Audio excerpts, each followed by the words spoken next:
Mes chers compatriotes, peuple togolais de la diaspora, je te salue. Je salue tous les combattants de la liberté dans la diaspora togolaise. Je salue tous les activistes politiques dans la diaspora togolaise. Je salue la diaspora, notre diaspora partout dans le monde. Je vous salue. Il y a quelques jours, j'ai reçu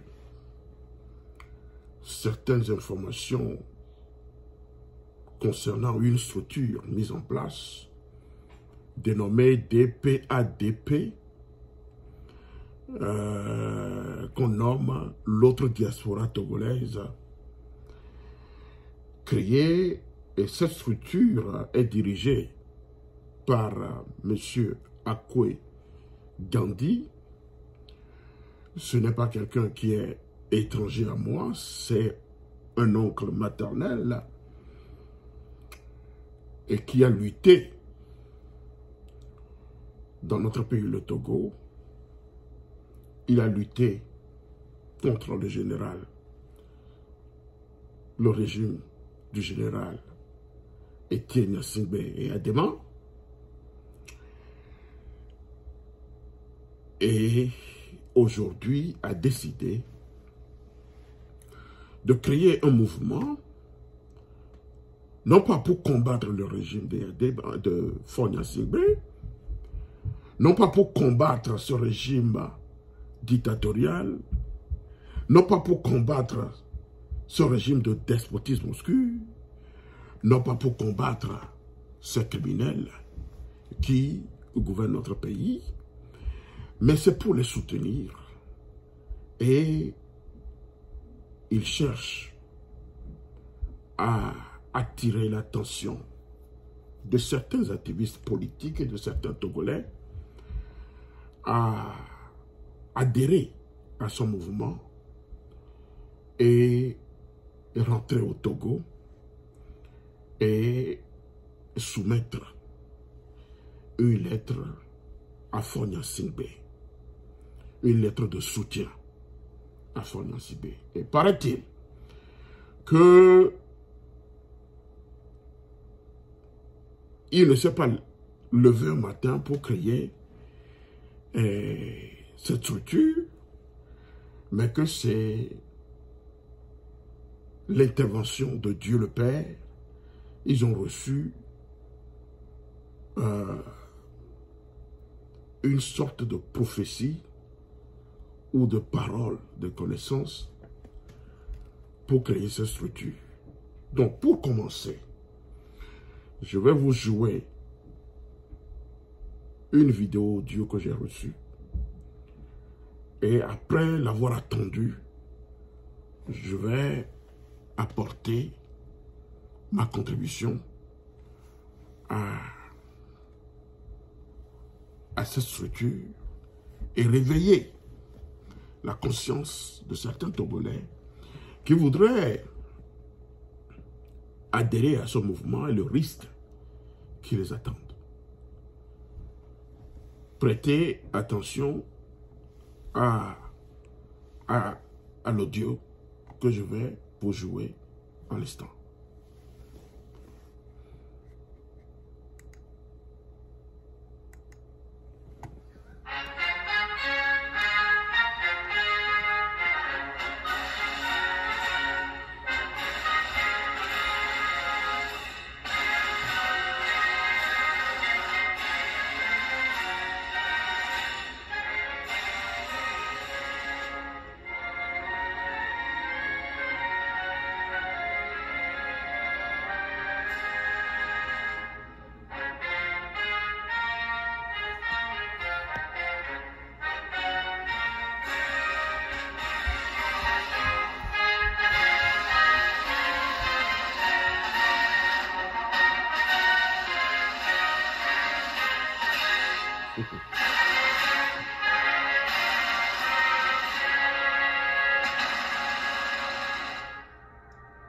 Au nom du Père et du Fils et du Saint-Esprit, Seigneur Dieu Tout-Puissant, ouvre-moi la voie afin que je délivre ton message à qui de droit. Au nom de mes ancêtres, Seigneur, ouvrez-nous la voie afin que nous puissions dire les oracles de Dieu. Amen. Excellence, Monsieur le Président de la République du Togo, Faure Essoe-Zimna Gnassingbé, nous avons l'honneur de vous présenter au nom de notre jeune mouvement nos vœux de bonheur, de bénédiction divine à l'orée de cette année nouvelle 2025. Notre jeune mouvement s'appelle Diaspora africaine engagée aux côtés du président Faure Gnassingbé Essoe-Zimna pour l'essor et le développement durable du continent. Section Togo, en abrégé, l'autre Diaspora panafricaine ADP. Notre vision, notre mission et notre projet de société sont contenus dans le courrier que moi-même et ma délégation souhaitons vous remettre en main propre lors de ma visite au pays en février cette année, c'est-à-dire dans un mois par la grâce de Dieu. Monsieur le Président, je profite de cette occasion solennelle pour transmettre à votre gouvernement, à vos familles et à tout le peuple togolais nos vœux de bonheur, de santé, de longévité, de joie et de prospérité abondante. Que le Seigneur Tout-Puissant et les mannes de nos ancêtres vous fortifient et vous donnent la sagesse, le discernement, le courage et la lumière pour accomplir votre mission difficile au profit de notre peuple que Dieu vous a confié. Dans l'espoir de nous retrouver bientôt en février, par la grâce de Dieu, et encore une fois au nom de notre mouvement, engagé à vos côtés, veuillez agréer, Monsieur le Président et jeune frère, infatigable, l'expression de notre sentiment distingué, fait à Baltimore ce 3 janvier 2025, et pour notre mouvement, l'autre diaspora africaine, votre serviteur est doté Gandhi Akwe, le millionnaire, TDH. Togo Agbe, Africa Agbe, Faure Agbe, Togobio Agbe, Vivamia Tudwa, Assis Simon. The Kawawa, the Kawawa, the Kawawa, the Kawawa, the Kawawa, nous sommes les Kawawa, man.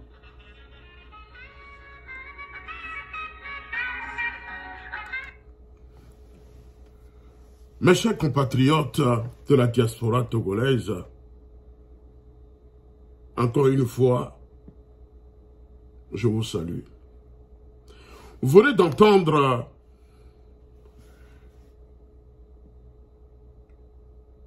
ce monsieur. Je sais que cette vidéo va arriver à lui. Il est un oncle. C'est un oncle maternel. J'ai un respect pour lui, pour sa lutte, pour l'avènement de la démocratie, de l'état de droit et le respect fondamental des droits de l'homme. J'ai un respect particulier pour lui-même et pour le travail qu'il avait accompli avant de fuir le Togo pour être aux États-Unis actuellement. Et je puis croire que c'est grâce à ces statuts de défenseur des droits de l'homme que les États-Unis lui ont accordé le statut de réfugié et aujourd'hui, il est devenu un Américain. Voilà. J'ai un respect pour le travail qu'il a accompli ou bien qu'il avait accompli. J'ai un respect pour sa personne. Mais je voudrais vous lui dire, dans mon vidéo, dans mon intervention tout à l'heure, dans ma vidéo, que je vais lui manquer du respect, non pas pour sa personne, non pas pour la lutte qu'il avait faite, mais je vais manquer de respect à ces structures qu'il vient de créer et les mots qui sortent de sa bouche. Je voudrais être bien clair. Parce que moi, je ne mâche pas mes mots et je dis ce que je pense sans embâche et sans les diluer. Vous me comprenez? Voilà. Il est un pasteur. Je respecte sa valeur spirituelle. Et dans les écrits que j'ai reçus, paraît-il, qu'ils ne se sont pas levés pour lancer ce mouvement, que c'est de la part de Dieu qu'ils ont reçu une prophétie ou bien une révélation. Voilà. Donc,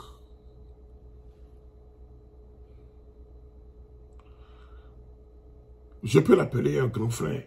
Étant donné qu'il est mon oncle, je peux l'appeler un grand frère parce que j'ai dépassé les 50 ans.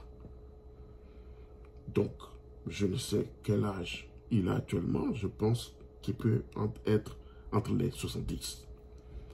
Donc, je peux l'appeler grand frère et oncle. Vous savez, nous avons connu ce genre de choses dans notre pays où certains de nos compatriotes combattants se sont transformés un jour à leur réveil.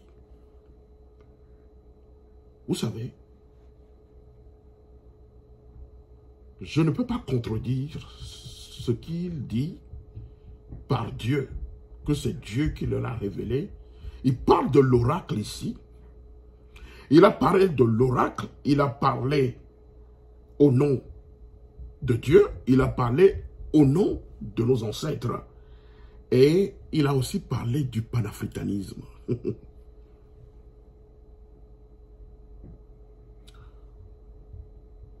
Je ne sais quel Dieu lui a parlé, mais je balaie. C'est-à-dire que je rejette ce qu'il vient de dire que Dieu lui a parlé. S'il veut rentrer au Togo, parce qu'il est fatigué de rester aux États-Unis, il est libre de le faire. Personne ne va le forcer à rester. S'il est fatigué des États-Unis et veut rentrer au pays, qu'il rentre paisiblement et va voir fort pour lui demander pardon. C'est l'une de mes analyses. Deuxièmement, soit on l'a corrompu pour corrompre d'autres Togolais, pour rentrer dans son mouvement et rentrer au pays. Peut-être qu'il a fait un deal.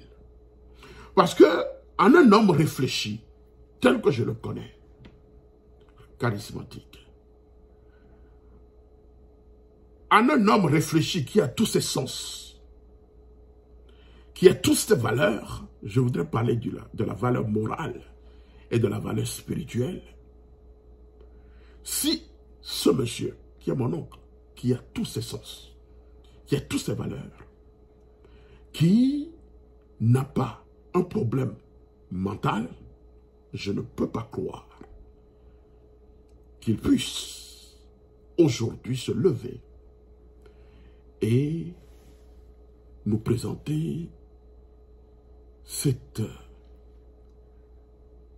caricature de gigolo. Excusez-moi, je l'ai dit tantôt que j'ai un respect pour lui-même et le combat qu'il avait mené au Togo, mais je ne suis pas dans cette comédie. J'ai toujours du respect pour lui, mais je ne suis pas dans cette comédie caricaturelle dans laquelle il implique Dieu, il implique nos ancêtres et implique aussi le panafricanisme. C'est de la pure supercherie. Et je mets en garde tous ces Togolais qui voudraient adhérer à ce plan, à cette structure, qu'ils vont directement dans ce qu'on appelle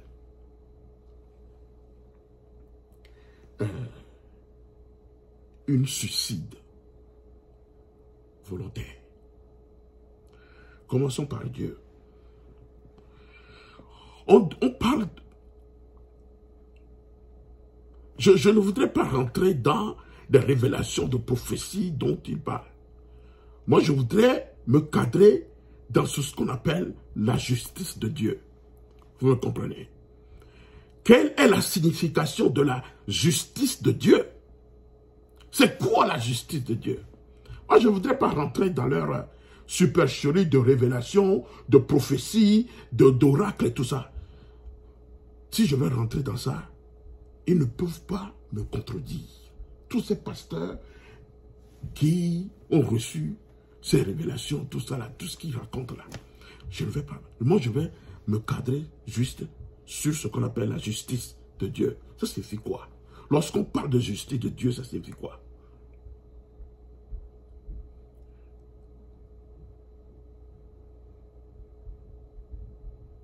La justice de Dieu, c'est quoi? La justice de Dieu signifie que Dieu traite les humains en fonction de leur adhésion ou de leur non-conformité. Écoutez-moi bien. Ou de leur non-conformité à ses lois.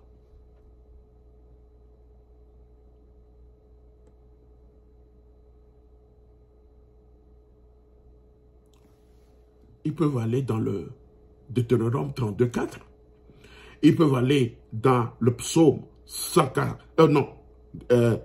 19:8. Ils peuvent aller également dans le psaume 36:6, psaume 98:6, 98:9, Ésaïe 45:19-21. Ils peuvent aller également dans Actes 17:31.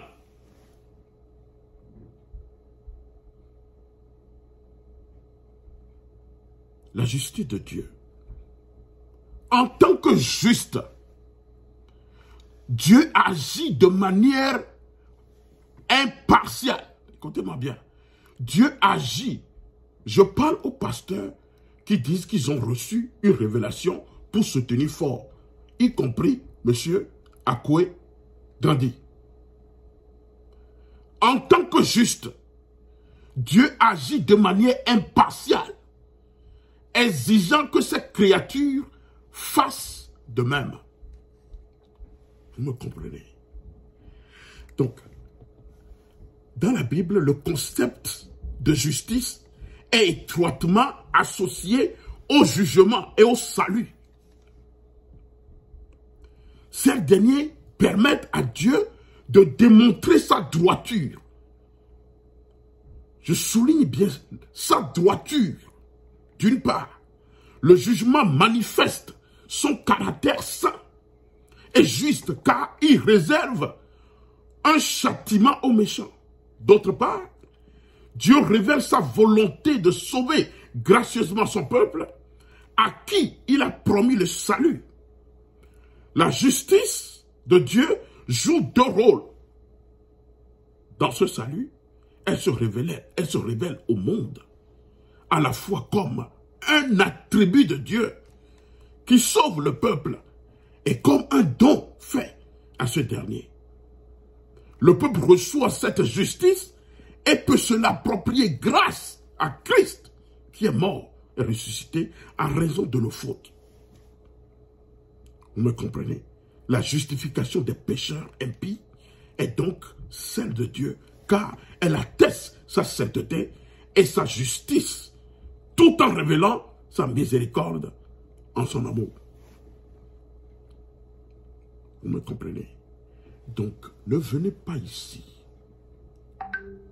nous parler que vous avez reçu une révélation de supporter un criminel parce que vous avez envie, vous êtes fatigué des États-Unis, vous avez envie de rentrer chez vous, que vous avez peut-être, que vous avez des biens là-bas, et vous pensez maintenant rentrer chez vous.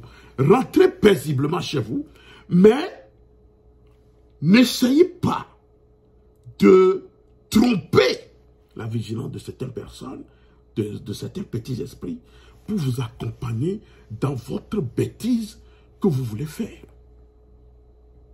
J'ai un très grand respect pour vous, en tant que combattant que vous étiez, en tant que pasteur que vous êtes. Vous me comprenez? Votre mouvement, l'autre diaspora togolaise, dénommé DPADP, engagé, comme vous le dites, aux côtés de Faure et Zozinam Gnassingbé, pour bâtir le Togo,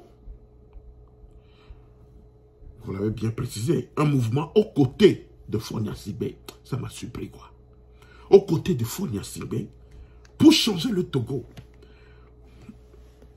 Dites-moi quel changement vous voyez au Togo actuellement. Quel est le changement dont vous nous parlez, monsieur Adoté? Vous dites que le combat est fini. Dans les écrits que j'ai reçus, vous dites que le combat est fini. Mais c'est votre combat qui est fini.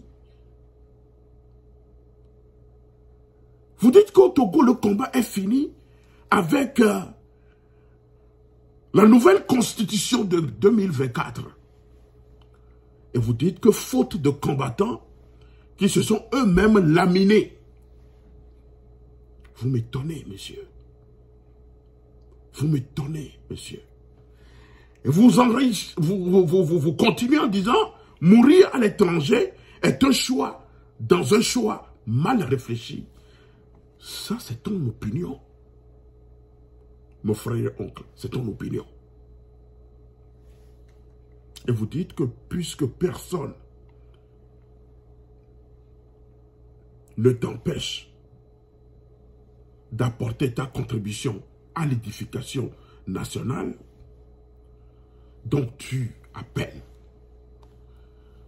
vous appelez nos compatriotes de la diaspora de venir avec vous pour bâtir la cité. Je voudrais te dire, monsieur Gandhi, que vous venez de salir la mémoire de ceux qui sont tombés dans cette lutte pour le changement dans notre pays. Aujourd'hui, j'ai pensé à mon père, qui est aujourd'hui décédé,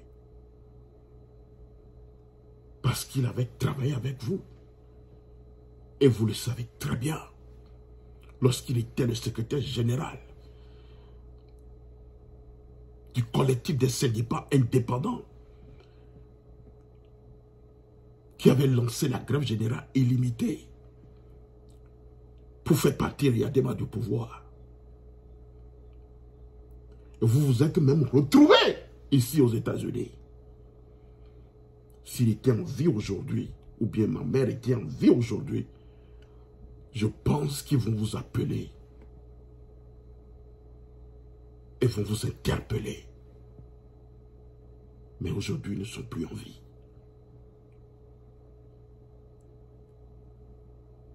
Ça fait pitié ce que vous venez de dire. Ça fait vraiment pitié. Ça fait vraiment honte que c'est vous qui racontez, excusez-moi, cette fourberie. Cette fourberie. Il me semble que vous ne connaissez pas le régime que vous avez combattu. Et je peux vous dire que vous vous préparez à un suicide volontaire. Donc, ne suscitez pas d'autres Togolais dans la diaspora pour rentrer dans cette folie que vous mettez en place. Vous me comprenez? Il me semble que vous ne connaissez pas les Gnassingbé. Le père que vous avez combattu jusqu'à sa mort et le fils que vous avez combattu, vous ne les connaissez pas. Mais je vais vous dire une chose. Ceux-là que vous ne connaissez pas, ils sont des violateurs, impénitents. Écoutez-moi bien. Je sais que cette vidéo va vous parvenir. Si vous ne connaissez pas le père que vous avez combattu, le père Yadema, Gnassingbé Étienne que vous avez combattu jusqu'à sa mort, et le fils que vous avez combattu, parce que vous n'allez plus le combattre, parce que vous êtes devenus des amis. Ok. Je voudrais vous dire que ces personnes sont des violateurs impénitents des droits humains. Je vais répéter ceci. Ce sont des gens qu'on peut qualifier de violateurs impénitents des droits humains. Il y a Albert Einstein. Je sais que vous le connaissez. Parce que vous êtes un intellectuel. Albert Einstein dit, la folie, c'est de faire toujours la même chose et de s'attendre à un résultat différent. Vous pensez que ce que vous faites est différent de ce que vous faisiez. En voulant, vous pensez que Ford est un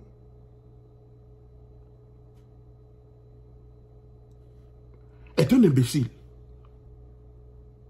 Et vous voulez, il sait que vous êtes toujours dans votre folie de combat.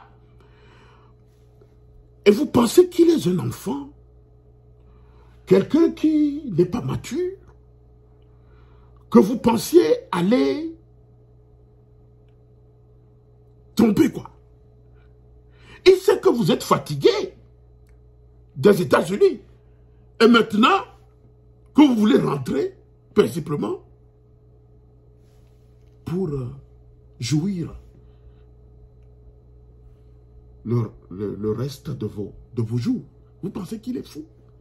Il sait que vous êtes toujours dans cette folie de lutte et que vous essayez de l'amadouer. Mais je puis vous dire et vous garantir que vous allez droitement à une suicide volontaire. Parce que vous ne connaissez pas celui que vous voulez rencontrer en février 2025. Continuons. Je vais vous rafraîchir la mémoire avant que vous ne rentriez dans votre suicide. Parce que moi, là, comme vous voyez ici, là, Raoul Daba, là, vous ne pouvez jamais me convaincre. Je suis un pasteur. Je sais comment Dieu parle. Je connais la Bible. Et personne, je dis bien, personne ne peut me convaincre de travailler avec Ford. Si je dois le faire, Je le ferai depuis. Ils m'ont contacté plusieurs fois pour me corrompre. Je suis incorruptible. Je suis un opposant farouche. Un opposant qu'on ne peut pas corrompre. Un opposant charismatique. Et personne ne peut me convaincre d'aller travailler avec un usurpateur, un tueur, un criminel, un violateur, un exécuteur. Vous me comprenez? Voilà. Donc je vais vous rafraîchir la mémoire. De 2063 jusqu'à nos jours, soit plus de 60 ans. Aucun auteur d'assassinat politique n'a été traduit en justice. Sylvanus Olympio attend toujours, au fond de sa tombe, que la vérité se fasse sur ceux qui lui ont ôté la vie lâchement. Et je pense que les Togolais aussi attendent que cette vérité se fasse. La famille Olympio attend, ses petits-fils, ses enfants attendent que cette vérité se fasse.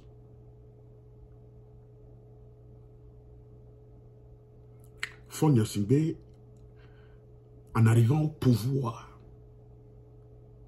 en exécutant les Togolais, plus de 1000 Togolais, avaient déclaré qu'ils vont rapatrier le corps de Sylvanus Olympio pour l'honorer. Et vous vous êtes posé la question pourquoi jusqu'à présent le corps de l'ancien président,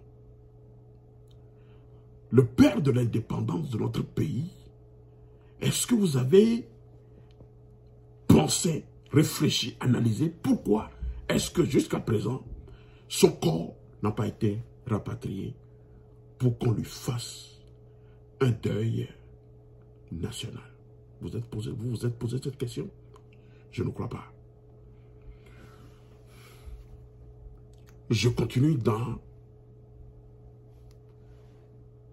ma lignée de rafraîchir votre mémoire. Les tueurs et les commanditaires des crimes politiques dans notre pays,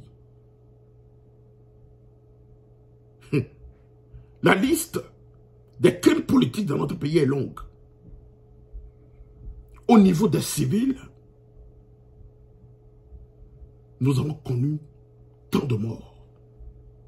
Et également au niveau de l'armée même, où on a exécuté des officiers supérieurs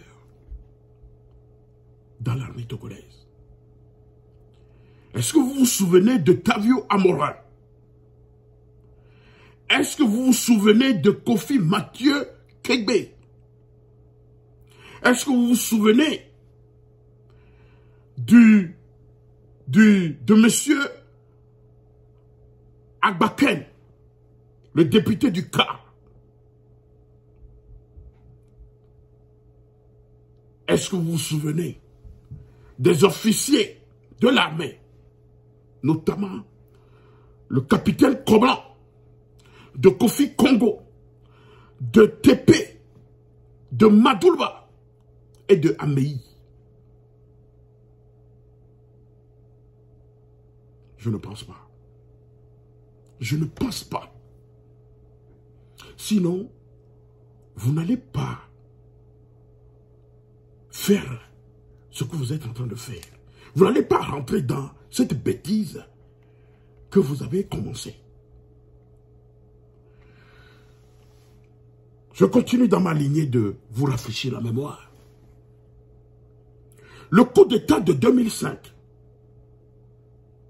qui a occasionné, selon la Ligue togolaise des droits de l'homme, parce que vous êtes un monsieur qui avait dirigé une structure de droits de l'homme au Togo. Et c'est cette Ligue togolaise des droits de l'homme qui dit qu'environ 1000 personnes ont été exécutées par l'armée togolaise.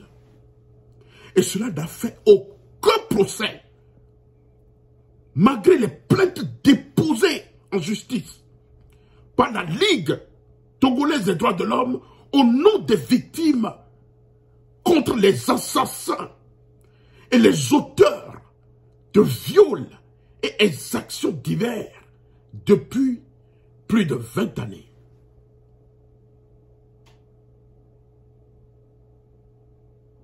Et c'est cela que tu veux aller maintenant supporter parce que tu parles d'un soi-disant Dieu qui t'a parlé, qui vous a révélé certaines choses. Je voudrais vous poser la question de savoir où est la justice dans ce pays? Où est la justice dans ce pays? Où est la justice dans ce pays, Monsieur Akwe Gandhi? Monsieur Akwe Adoté Gandhi, où est la justice dans ce pays?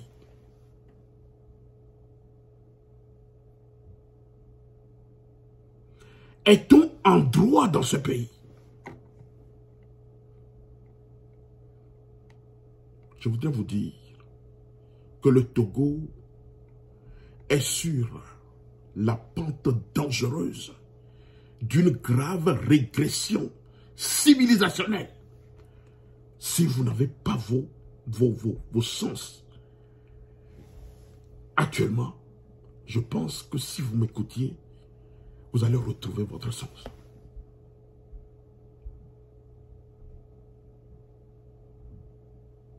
Je ne sais pas ce qui vous arrive. Je ne sais pas si tu as fait un deal avec les assassins et les criminels des Togolais. Je ne sais pas si tu as reçu, comme tu le dis, au nom de Dieu, une révélation, comme tu le dis, et tu parles de panafricanisme, et tu parles également des ancêtres. Je ne sais de quelle révélation tu as reçu, et je ne sais de quel panafricanisme tu parles. Je continue dans ma lignée de te faire réfléchir. Le 23 juillet 1992, Tavio Amorin, membre du Haut Conseil de la République et président de la Commission des affaires politiques, des droits de l'homme et des libertés, était abattu dans les rues de Lomé. 2 jours plus tard, il sera évacué agonisant sur un hôpital de Paris et il mourra 4 jours plus tard à l'âge de 34 ans, laissant une veuve et un enfant tout juste âgé d'1 an. Aujourd'hui, toi, Monsieur Akwe Adoté Gandhi, tu venais de salir la mémoire de ce combattant, tué à fleur de l'âge, à 30 ans. Tu viens de salir la mémoire de ce combattant et de salir ce combat.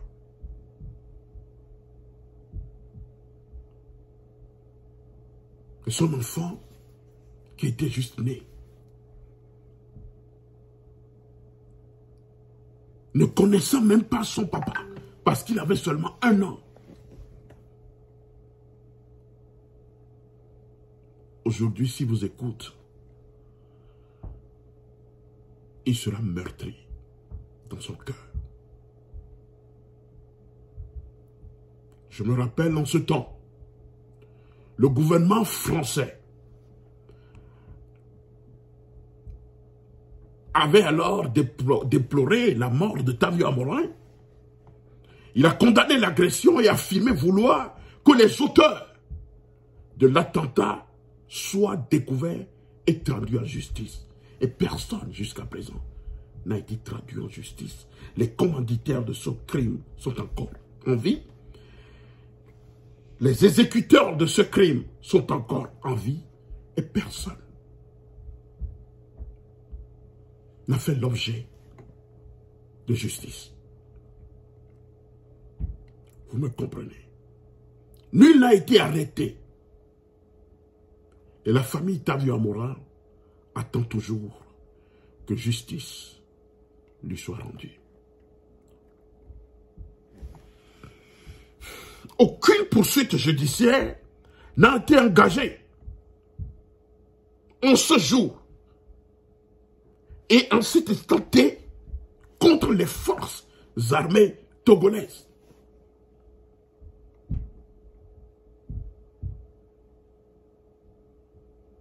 Vous oubliez la date du 10 avril 1991. Vous avez oublié aujourd'hui le massacre de la lagune de Baie. Vous avez oublié aujourd'hui la date du 28. Non, vous avez oublié la date du 8 octobre 1991. 28 manifestants tués par l'armée togolaise.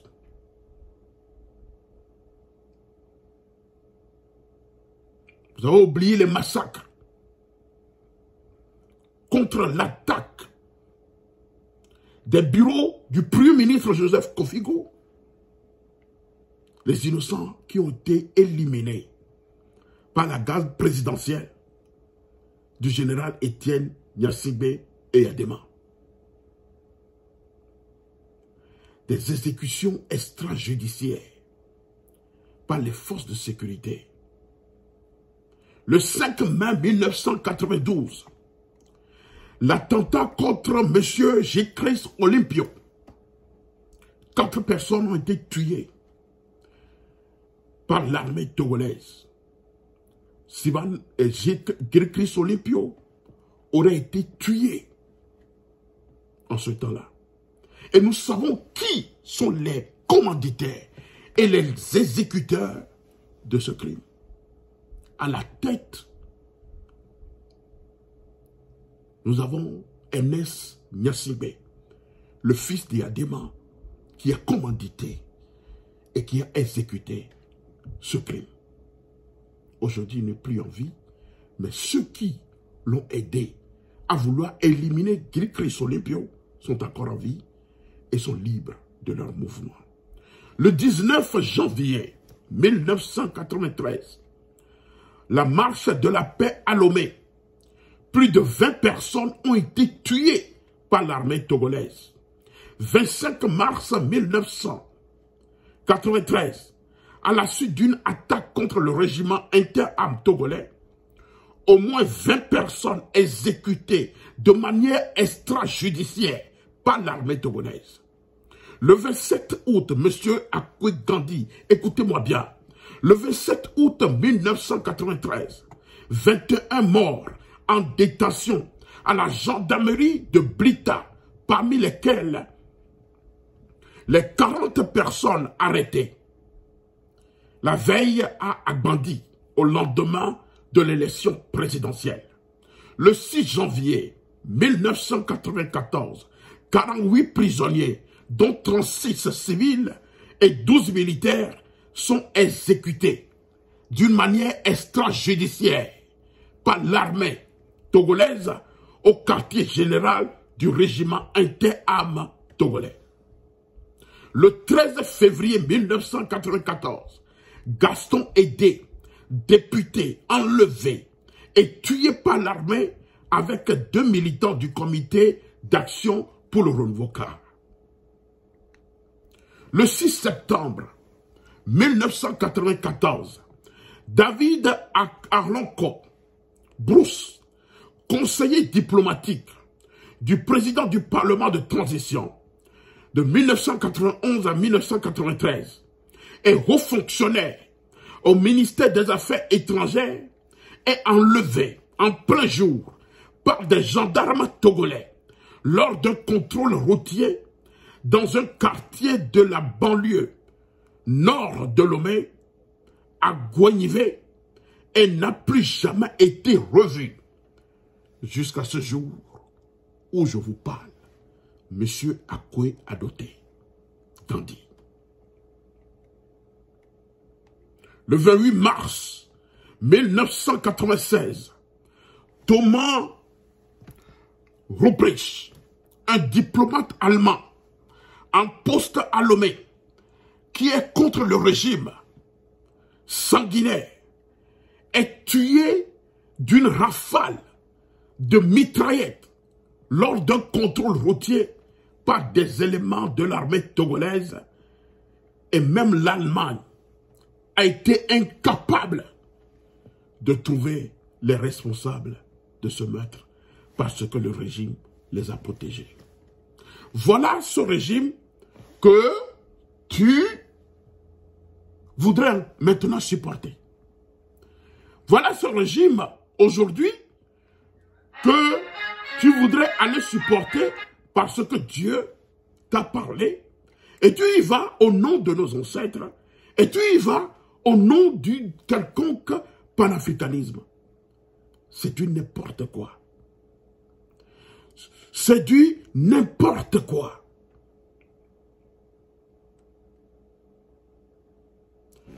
Les autorités togolaises, les criminels, n'ont à ce jour traduit aucun responsable, je dis bien aucun responsable en justice. Tous ces crimes demeurent impunis. De même que demeurent impunis les responsables des disparitions, arrestations arbitraires et tortures. Je me rappelle, un matin où Jean Degley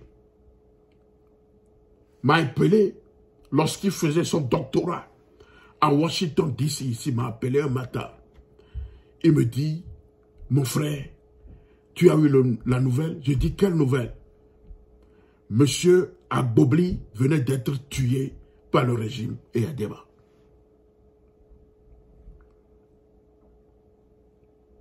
Par le régime du père en fils. Agbobli, Atouché, un Togolais martyr de la liberté de penser et de parler. Un 15 août 2018, non, 2008 plutôt. Les bulldogs de Fonia Singbe et les experts en assassinat politique dans l'armée togolaise et de leur sale besogne et à vil prix ont décidé le sort de l'intellectuel togolais, de ce fonctionnaire international, Atouché Agbobli. Ce personnage était un porte-voix des sans-voix. Il débattait tout haut avec tout le monde par son courage, son éloquence. Il a voulu croire à un Togo meilleur et s'est fait une opinion sur comment pacifier le futur du Togo. Ce monsieur a été exécuté, étranglé et jeté dans la mer. Voilà aujourd'hui, monsieur Gandhi Akwe Adoté.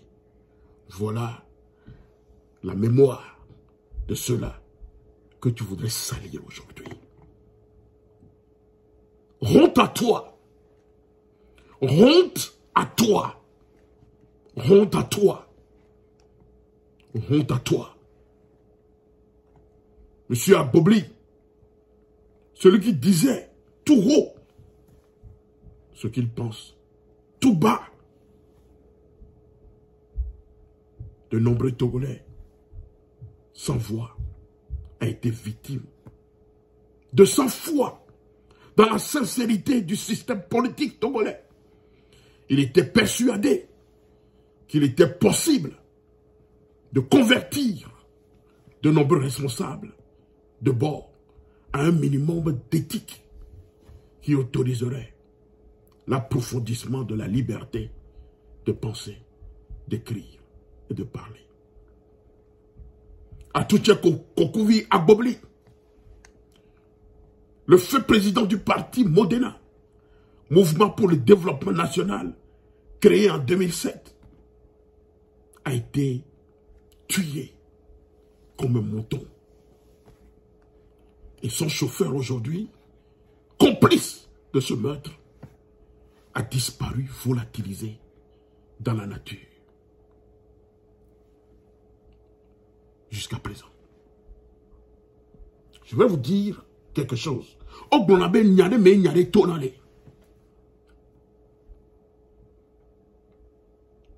Un matin, je discutais avec le président démocratiquement élu de notre pays, le feu Agbeome, le docteur Agbeome Kodjo, qui me disait, mon frère,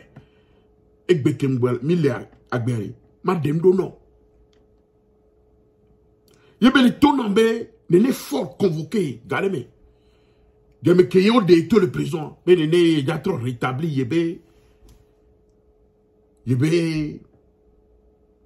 New York, et nous, c'est-à-dire que les avantages que yo au Dodo en tant qu'ancien ministre, ancien président de l'Assemblée nationale, ancien premier ministre, mais il a trop restauré, il a trop activé, il y a des avantages, il y a convoqué, il y a boire. Au bien, nous, il y a nous, café, vanaï. Quand on a café, café fafa, café mourozo. Et n'y a rien tout le monde dans le Kofi mourozo. Il est pour kaka ebe ok, il dobera. D'après les membres de neba me croyez sous. Il va dire la niba dit. Il dobera, il est rose, il so café, il est un yaben de la job, il est nous café. Il faut dire que nous allons voir basa. Et quoi, rapidement, il va à Joe. Et il va travailler. Il le monde dit, non. On empoisonné.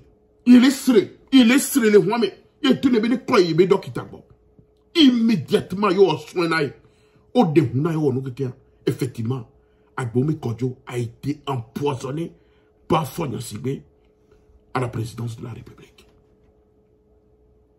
Je ne l'ai jamais dit, mais aujourd'hui je vais le dire. Il m'a encore révélé. La mort d'Edem Kodjo n'a pas été une mort normale. Bien entendu qu'il était malade. Il était un conseiller de Fonia Sibé. Il n'y a jamais eu de Mac Benawegbe. Les Togovio assez. Il y a beau me dire, sa mort n'a pas été une mort naturelle ou bien par maladie. Il a été empoisonné à la présidence de la République. Nous que non. Ce régime, Edem Kodjo conseillait à Fonia Sibé de prendre une sortie, une porte de sortie honorable pour quitter le pouvoir. Et il lui conseillait d'un changement de constitution qui pouvait aider tout le monde à participer à la construction de notre pays. Et Fort lui a demandé, il conseil, les Keyola Wodo. Et il lui a proposé le régime parlementaire. Pas ce régime parlementaire qu'il venait de voter. Il lui proposait un régime parlementaire, mais pas ce qu'ils viennent de voter. Et il lui conseillait qu'on soumette cela à l'approbation du peuple. Et il disait que on doit créer un poste de président de la République et un poste de premier ministre du Conseil. Et Faure Gnassingbé lui demandait, ok, si on créait ce poste-là, ok, où sera ma place? Qui sera le premier ministre du Conseil? Qui sera le président de la République? Je dis bien, pas leur constitution qui venait de voter. Hein. La proposition que Edem Kodjo lui faisait, ce n'était pas ça. Et Edem Kodjo lui disait que, ok, lui ne pouvait plus participer puisqu'ils doivent quitter le pouvoir par une porte de sortie honorable. Et il lui disait que il pouvait, lui, Edem Kodjo, devenir le président de la République